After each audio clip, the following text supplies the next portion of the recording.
I want you to think about what's going on this year and last year.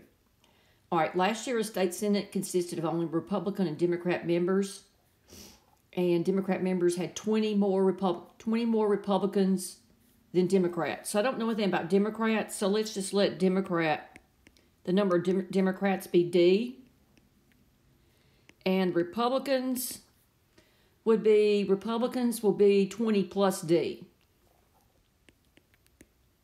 because it says that there are 20 more Republicans than Democrats.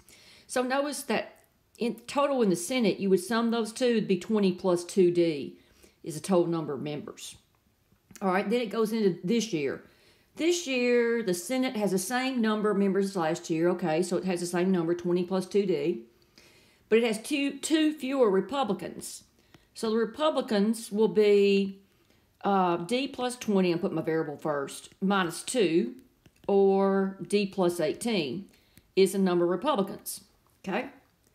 This year, the Senate has the same number, 2 fewer Republicans than last year. If this year the number of Republicans is equal, and it says this year, so that's why I'm taking equations or expressions from this year. If this year the number of Republican members is 2/3 the number of Senate members, okay? So 2/3 times the number of Senate members is 2D plus 20. And how many members does the Senate have this year? Okay, so let's solve this for D, and then we'll add 20 to it, and we'll have our total number. So let's clear our fractions by multiplying each term by 3. There's 2 terms on the left. That's 3D plus 54. And these 3's cancel, so I'm left with 2 times 2D plus 20. And that's 3D plus 54 equals 4D plus 40.